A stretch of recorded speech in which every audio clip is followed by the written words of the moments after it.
인도 같은 경우는 사실은 굉장히 상대적으로 열악하죠. 예.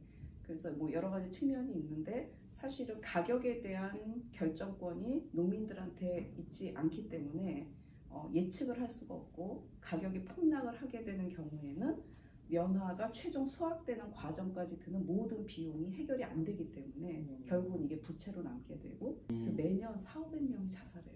네, 저는 페어트레이드 코리아라는 사회적 기업 대표로 있는 이미영애라고 합니다. 공정무역의 상징이 이제 식품으로 많이 상징화가 되어 있죠. 그래서 뭐 커피라던가 초콜릿이라던가 뭐 설탕이라던가 이 면화가 개발도상 국가의 면화 소농 생산자들이 많이 있으세요.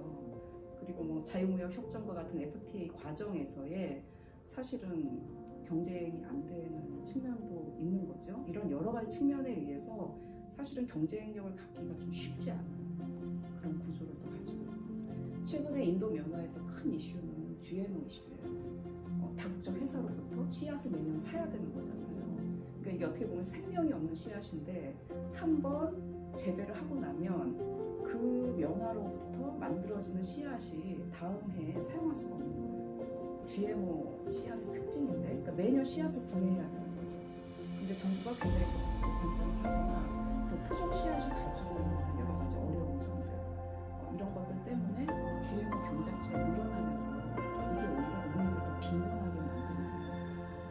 그래서 공정무역 인증을 받은 면화라고 했을 때는 씨앗부터 수확, 그 이후에 제조 과정까지 다 국제적으로 잡혀있는 기준에 따라서 재배되고 제조되는 그런 제품에 한해서 인증을 받을 수 있기 때문에 그 기준과 원칙을 지키고 생산되고 제조된 면화라고 볼 수가 있고요. 사실은 면화가 굉장히 지저분한 품목 중에 하나예요. 전 세계에서 만들어지는 살충제의 4분의 1이 면화밭에 뿌려져요. 그만큼 이제 병충해에 굉장히 취약합니다.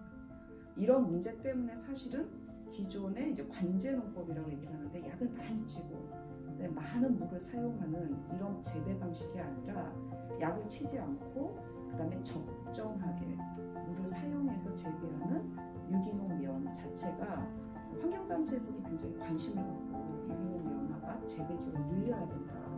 그래서 전 세계 뭐 1%라도 이제는 가져가야 된다. 그다음에 뭐 2% 이런 식으로 캠페인을 하고 있거든요. 두 번째는 이제 건강 문제죠. 최근에 그 일회용 생리대의 유해성이 알려지면서 한참 시끄러웠었잖아요. 그 면 생리대에 대한 수요가 엄청나게 급등하고 있어요. 오히려 더 주안점을 두고 있는 거는 이제 캠페인을 통해서 경기도 지역 내 취약계층 소녀들에게 이 면 생리대를 보급, 확산하는 것을 좀 우선적인 목적으로 하고 있거든요. 그런 소녀들에게 보다 건강하고 안전한 생활 용품을 보급할 수 있다는 측면에서 좀 의미가 있지 않나 라는 생각을 가지고 있습니다. 폴스나잇 화이팅!